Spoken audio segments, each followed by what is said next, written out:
Buen día a todos. Este video está dedicado a explorar la espectroscopía de resonancia magnética nuclear o RMN.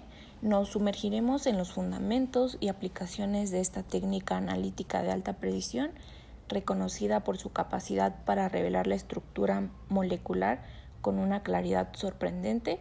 Acompáñenos en este recorrido mientras exploramos los principios teóricos y prácticos que sustentan esta técnica, así como su importancia en campos que abarcan desde la investigación básica hasta la medicina y la industria. La espectroscopía de resonancia magnética nuclear es una técnica analítica muy poderosa utilizada en química y bioquímica para estudiar la estructura y dinámica de las moléculas. Funciona aprovechando las propiedades magnéticas de los núcleos atómicos, específicamente su momento magnético y su spin nuclear. En contraste con la absorción ultravioleta, visible e infrarroja, los núcleos de los átomos son los que participan en el proceso de absorción en vez de los electrones exteriores. Para que en los núcleos se formen los estados de energía que hagan posible la absorción, es necesario colocar el analito en un intenso campo magnético. Las bases teóricas de la espectroscopía de resonancia magnética nuclear fueron formuladas por Wolfgang Pauli en 1924, quien sugirió que ciertos núcleos atómicos tienen las propiedades de spin y momento magnético, que al exponerlos a un campo magnético se produciría una división de sus niveles de energía.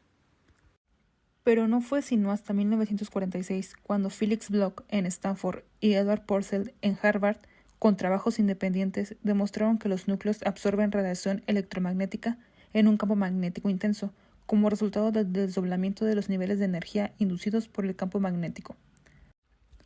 Actualmente los dos tipos generales de espectrómetros de resonancia magnética nuclear que se utilizan son el de onda continua y el de impulsos o de transformada de Fourier. La teoría básica de la espectroscopía de resonancia magnética nuclear se fundamenta en la interacción entre los momentos magnéticos de los núcleos y un campo magnético externo. Cuando un núcleo con spin no nulo se coloca en un campo magnético externo, los momentos magnéticos de los núcleos se alinean ya sea a favor o en contra del campo. Esta alineación provoca una diferencia de energía entre los dos estados de spin.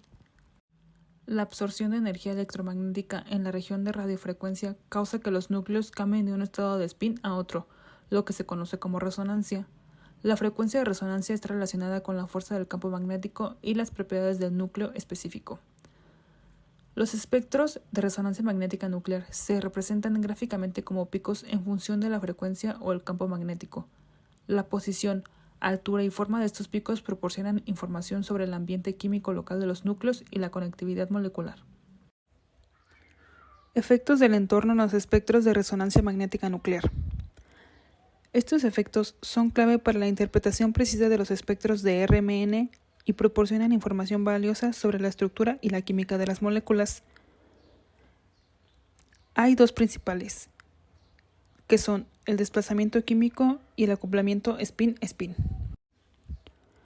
El desplazamiento químico quiere decir que los átomos de un mismo tipo, pero en diferentes ambientes químicos, pueden dar lugar a picos de resonancia magnética nuclear en diferentes posiciones.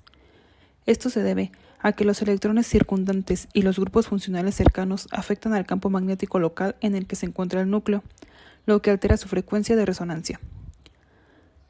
Este desplazamiento se mide en partes por millón y se utiliza para identificar grupos funcionales y determinar la conectividad química en una molécula.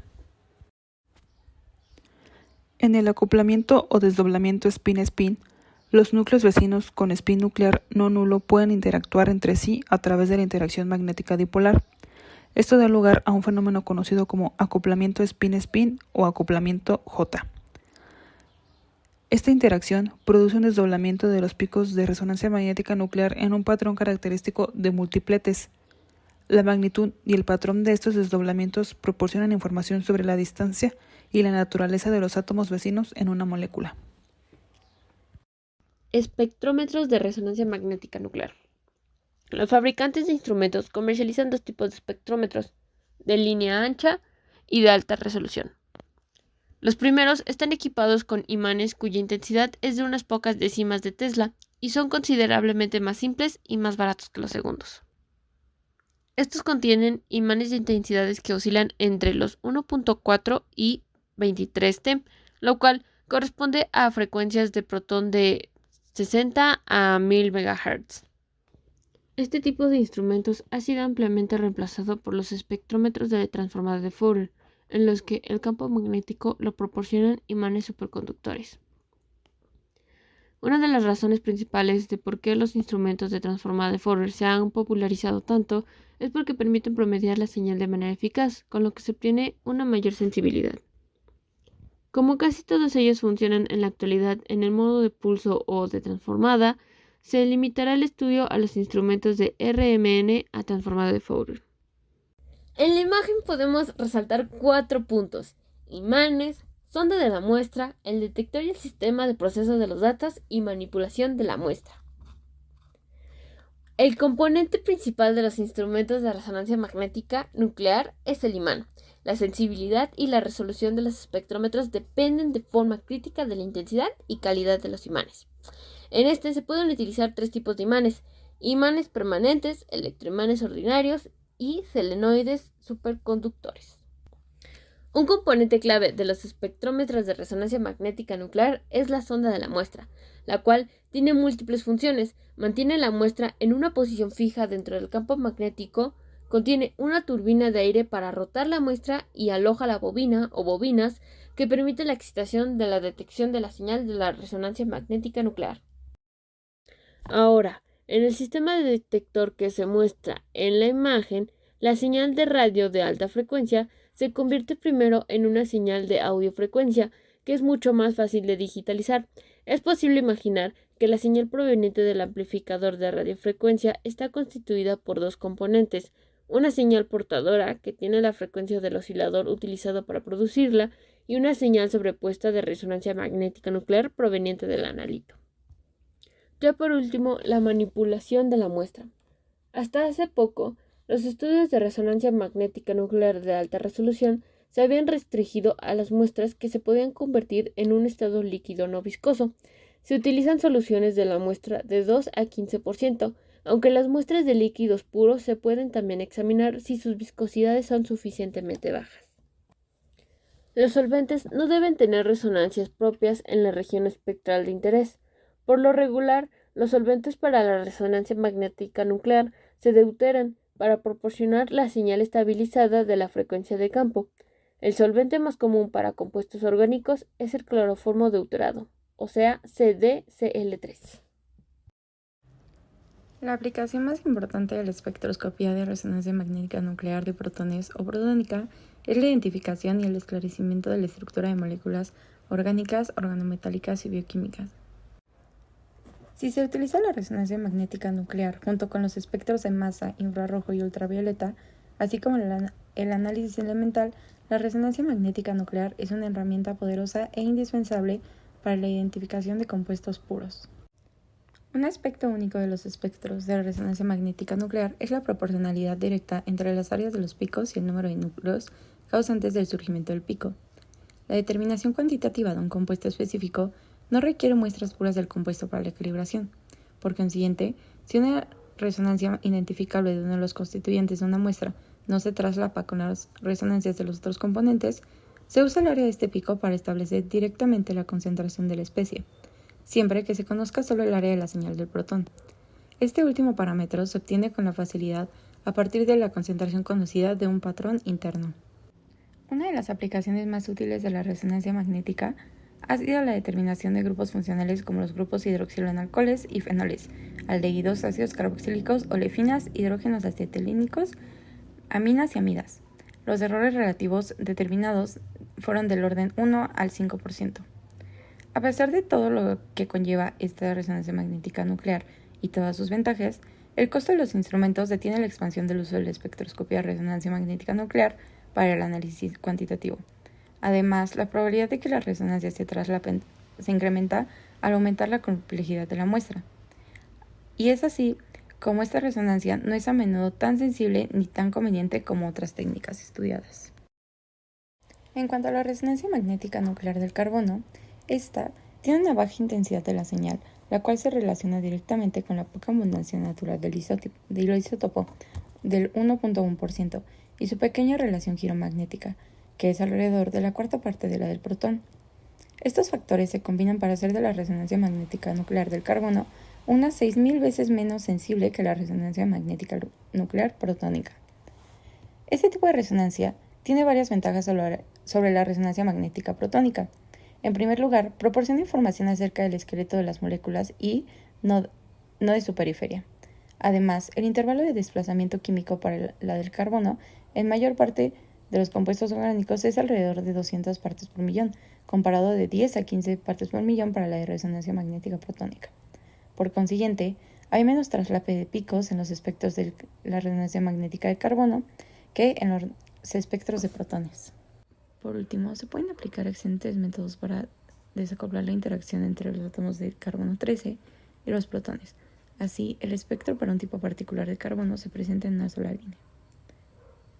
Estos tipos principales de experimentos para hacer el desacoplamiento del protón en resonancia magnética nuclear del carbono 13 son el desacoplamiento de banda ancha, el cual es un tipo de desacoplamiento heteronuclear en el que se evita que los núcleos de hidrógeno causen el desdoblamiento spin-spin de las líneas de carbono 13 al irradiar la muestra con una señal de radiofrecuencia de banda ancha, que abarca la región espectral completa del protón, en tanto que el espectro del carbono 13 se obtiene de la forma usual. El siguiente es el desacoplamiento sin resonancia. Este procedimiento elimina también la información del desdoblamiento spin-spin, que podría tener importancia en las asignaciones estructurales. En el pasado, esta limitación se corregía con el desacoplamiento sin resonancia. En esta técnica, la frecuencia de desacoplamiento se ajusta a unos 1000 o 2000 Hz por arriba de la región espectral del protón, lo que origina un espectro parcialmente desacoplado, en el que están ausentes todos los desplazamientos spin, excepto los más grandes. En estas circunstancias, los núcleos de los carbonos principales con 3 protones originan un cuádruple de picos.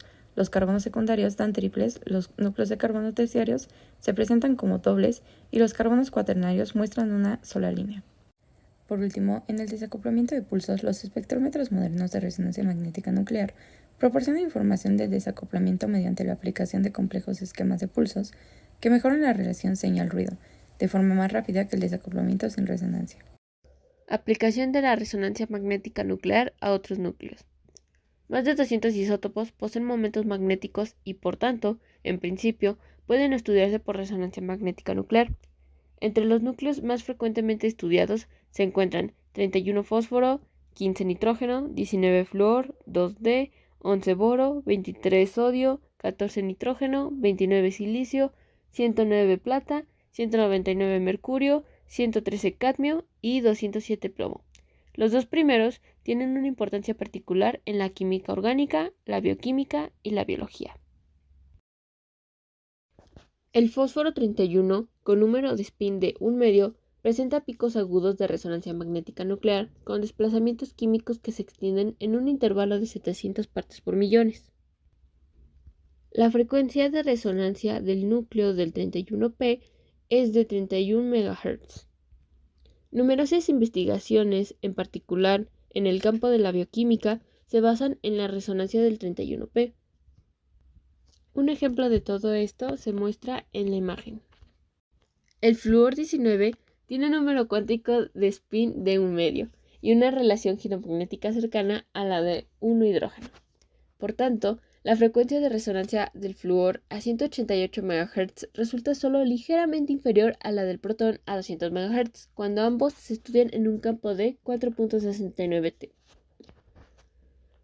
La absorción del flúor es también sensible al entorno. Por esa razón, los desplazamientos químicos resultantes se extienden a un intervalo de aproximadamente 300 partes por millones. Además, el solvente desempeña un papel mucho más importante en la determinación de las posiciones de los picos que en la de los protones. Las correlaciones empíricas del desplazamiento del flúor con la estructura son relativamente escasas cuando se comparan con la información referente al comportamiento del protón. Sin embargo, parece probable que en este campo habrá progresos en el futuro, en particular en la investigación estructural de los compuestos orgánicos del flúor. En la imagen que vemos abajo se muestran los espectros del protón 31P que corresponden a la especie inorgánica PHF2.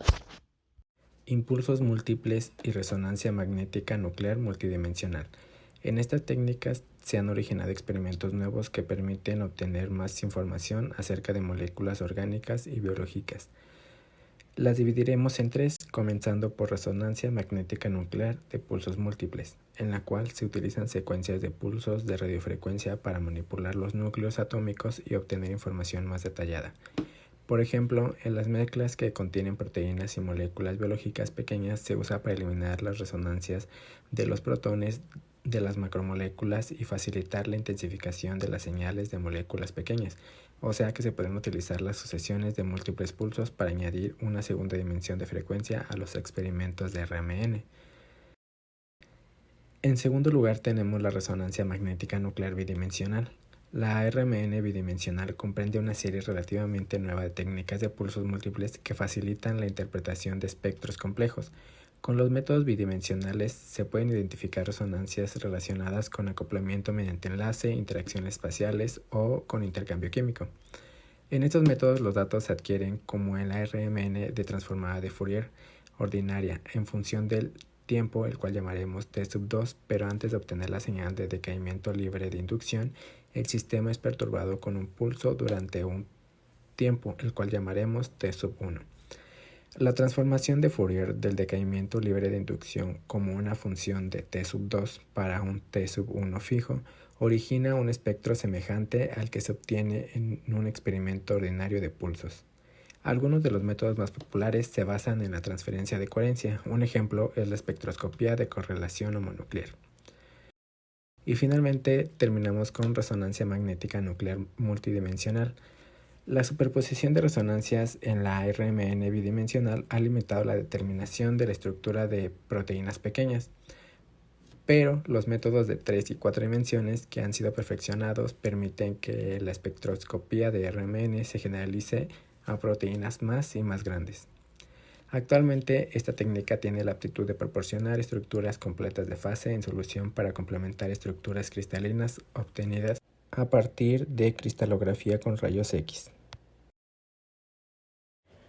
Estudios de imágenes por resonancia magnética. A través de los años, la técnica de la resonancia magnética nuclear se ha aplicado de forma creciente a otros campos diferentes de la química, tal como la biología, la ingeniería o la medicina. Una de las aplicaciones más importantes de la resonancia magnética nuclear es la obtención de imágenes. En las imágenes de resonancia magnética, los datos de la excitación con pulsos de radiofrecuencia de objetos sólidos o semisólidos se someten a una transformación de Fourier y se convierten en imágenes tridimensionales del interior de los objetos. La idea fundamental de las imágenes obtenidas por resonancia magnética se representa en la siguiente imagen. En esta técnica se varía de manera intencional la intensidad del campo magnético a lo largo de todo el individuo en estudio para obtener un perfil como el que se muestra en la parte superior de la imagen. Esta variación lineal o gradiente del campo ubicado en la imagen con la letra B se crea por medio de bobinas auxiliares instaladas en el hueco del imán, las cuales están bajo el control de la computadora del instrumento de resonancia magnética. Los protones que se ubican en diferentes lugares del individuo experimentan diferentes intensidades del campo magnético, B1 y B2, para dos de las regiones que se muestran en la figura. La ecuación de Larmor sugiere que esos núcleos manifiestan diferentes frecuencias de resonancia, en este caso UB1 y UB2. Cada impulso consecutivo de radiofrecuencia produce una señal de decaimiento libre de inducción, que codifica la concentración de protones en posiciones situadas a intervalos de 1 centímetro en la dirección del guardiante del campo. La principal ventaja es que las imágenes de los objetos se obtienen sin invadirlos. Esto significa que existe poca o ninguna posibilidad de que los seres humanos o los animales sufran lesiones o cualquier otro daño a causa de la radiación, tal como pudiera ocurrir con la tomografía axial computarizada con rayos X u otros métodos. De nuestra parte eso ha sido todo. Esperemos les sea de mucha ayuda. Muchas gracias por su atención.